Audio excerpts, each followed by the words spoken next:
Watch what happens to Bob Odenkirk here, here, and here.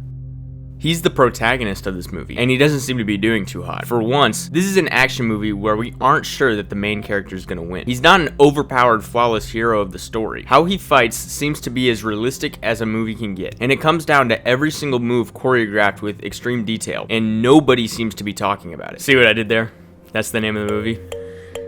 But seriously, this hit, this cut, this bonk is the tip of the iceberg of all the things that choreographers did right with this movie. You know action movies aren't realistic, sometimes really not realistic, but the stunt coordinators for this movie, specifically this bus fight scene, sat down and decided they would make it as real as possible. That's why parts like this create unease, unconfidence in if the main character can actually win this fight, just like in real life. People praised this movie when it first came out for its realistic action scenes. Since then though, it seems to have flown under the radar, and I'm not sure why. Despite this movie seeming like it solved a big action problem in Hollywood, people sort of just forgot about it, even though the choreography in these scenes still holds up today with useful and real tactics in self-defense. There's 4 pillars to how Bob Odenkirk fights off 5 dudes in a compact bus, and it starts because of a broken dam. And before it starts, he's just sitting on the bus angry. This is his broken dam. His knuckles are already bloody, so he's warmed up to fight because he was just punching a brick wall because these people robbed his house the other night, and he thinks they stole his daughter's kitty cat bracelet. This whole movie so far is just a build up to this moment. Every day looks the same. His son, wife,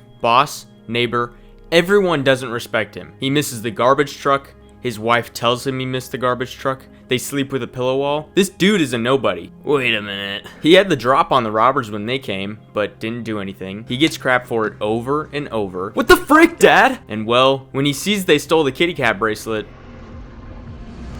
damn broken. So, he's on the bus, and the drunk men crash next to it, leading to them pleading to be let in. This guy is Daniel Bernhardt. He's the co-fight coordinator for this movie, and also did stunt work and acted in John Wick. A song starts to play, I've Gotta Be Me by Sammy Davis Jr. What could the movie be saying here? This is a toughie. Clearly, Hutch finally has his chance to get the anger he has out by dealing with these bastards. He gets up to thank the bus driver and take her phone so she doesn't call the cops. He kicks her out and turns around. A girl alone on a bus at night? It's freaking stupid. It's stupid, right? They notice Hutch as he unloads his revolver. I'm gonna fuck you up. Intimidating. He smiles confidently as he walks into a punch. Everybody's got a plan until they get punched in the face. He recovers quickly though and gets a lick back. He takes a couple more hits and then bonks his head on the bus. He tackles this guy under the arms and squares him in the nose. His head slams back. Very powerful punch. Then he gets hit to the back of the head, or in the collarbone. It's kind of hard to tell, but he kind of shakes it off, so it might be more in the back. But if it were the head, this would not be a shake it off moment. A hit to the back of the head would knock him out. I didn't mention it in John Wick, but he takes a metal bat to the back of the head. Yeah, no way. Your brain would be bouncing around in your head. A concussion is the best case scenario for a blow like this. He'd also likely be seeing stars since his occipital lobe's right there. If he hit him in the back on his clavicle or maybe shoulder blade, then I think this reaction is very realistic. Lastly, this guy hits him and his hand hurts. If it were the collarbone or the back of the head, this makes perfect sense. He's hitting solid bone. That's gonna break your hand or at least make it hurt really bad. But if you know how and where to punch correctly, you can decrease the chances of breaking your hand or your wrist. He elbows the puncher and blocks a bottle coming in. The elbow's underrated and very powerful. Not sure why he's wielding the bottle like this, and this accuracy to catch it like that. It's the same as everyone blocking knife arms as they're coming down. It takes massive strength and precision. It's possible, but so unlikely. Anyway, he dinks the bottle in Daniel's eye and breaks it on his head, running into Daniel, slamming him on the seat and getting this guy's menards. Realistically, this arm could be twisted a little further back into a classic police arm lock, and then it would make sense for Daniel to not be able to move. A bit of controversy from my John Wick video about hitting people in the nuts. If it's a life or death scenario, then yeah, why would you not hit them in the nuts? Use all that's possible. But imagine a hey, let's settle this in the parking lot one-on-one scenario, then in my opinion, yeah, a kick to the nuts is a cheap shot. And everyone watching will be like, hey, come on, man, fight like a man. And if your opponent had friends watching, they'd probably get pissed and jump you. He brings Daniel up from the seat and bangs him against the pole. This brings me to the first pillar of Hutch's style in this fight scene.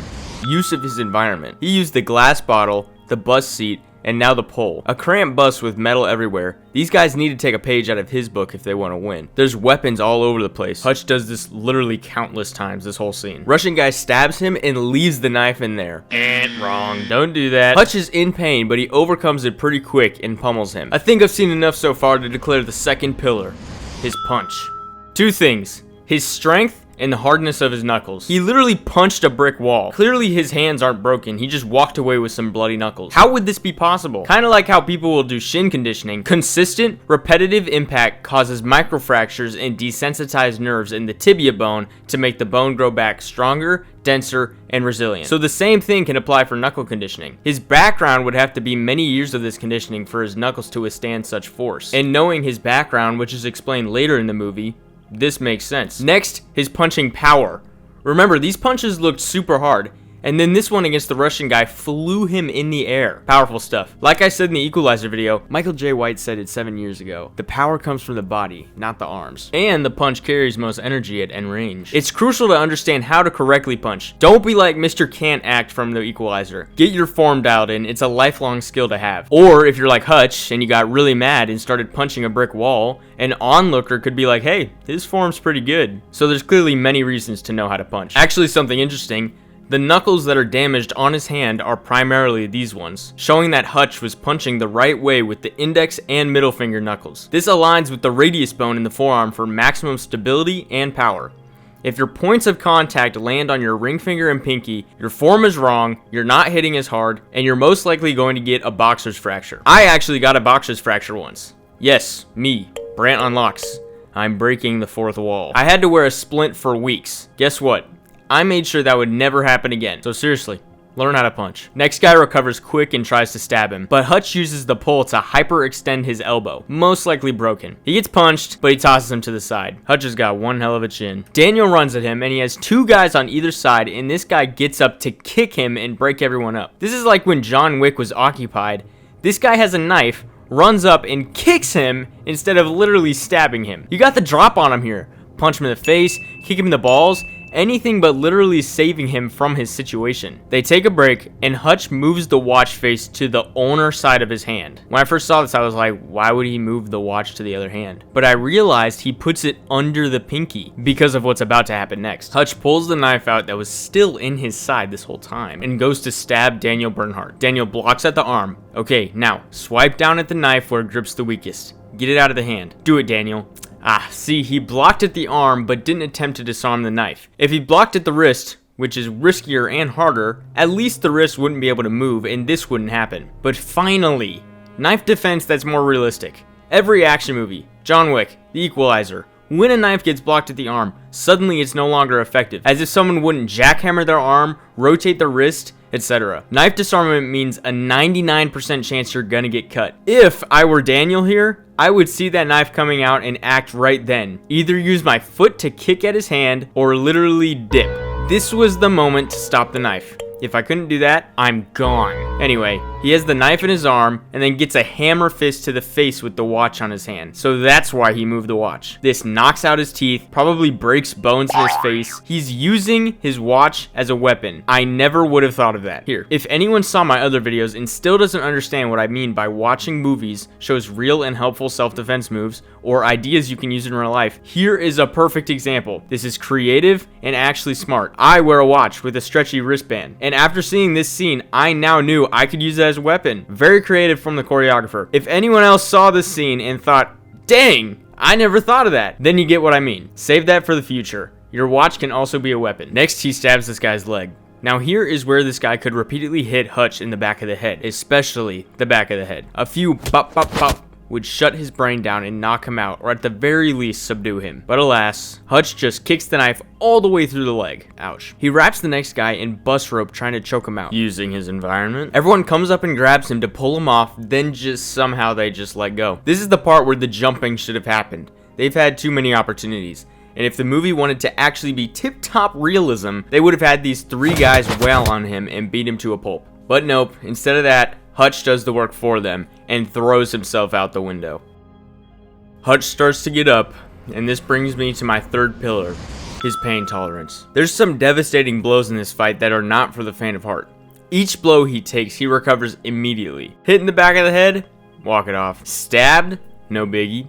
Fall out the window, whatever. I think the choreographers decided the protagonist would get hit, but they wouldn't really have any effect on him. Can't be too realistic. The acting here is pretty good though. He looks like he's trying to push through a lot of pain. The best way to increase your pain tolerance is to just expose yourself to pain. So like most action heroes and Hutch's background, he was likely put through a lot of pain back in the day. In real life, would training pain tolerance reach this threshold? I don't know, but I'd say probably not. He hops back on the bus, slobbering blood everywhere.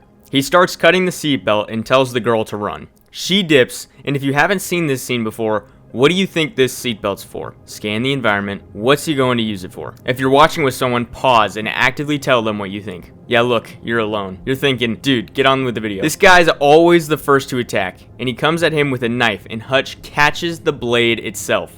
He doesn't get cut, though, because of the seatbelt.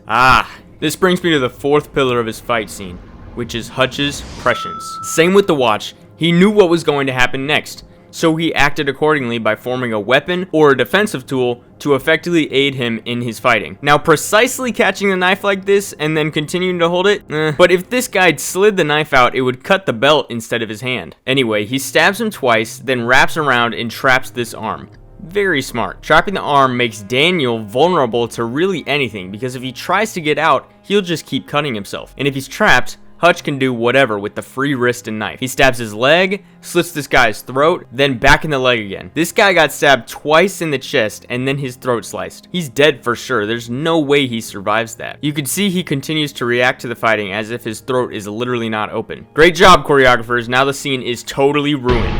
Another guy comes with a knife and Hutch just flips his arm back to stab himself. Come on, dude. Use your tricep. It's the same thing with what the Equalizer does right here. Sometimes choreographers just turn these people into ragdolls for the main character. Lastly, he headbutts this guy and falls down. By the way, if anyone's unaware, headbutts are head to nose, not head to head. Not forehead to forehead though, you're going forehead to the nose. Forehead to the nose, it's very important. Headbutts are very useful, especially if you can't move your arms. Slippin' Jimmy's still not done, so he takes this bag, use of environment, full of whatever that's so heavy to hit this guy in the head, then wrap around his neck and start choking him out. Russian guy's like, "Excuse me," and starts loading the gun. Yes! This is the time to get nonchalant. Please go slower, Hutch. Now that a gun is involved, we can move steadily. He grabs the pole from the seat. Use of environment. Gun's about to get shot, and Hutch swings on the gun, knocking it out as it shoots. If the pole missed the arm, or Hutch took too long, he's dead. This was dumb. And if it didn't pop out easily, what would he have done? Just boom, dead?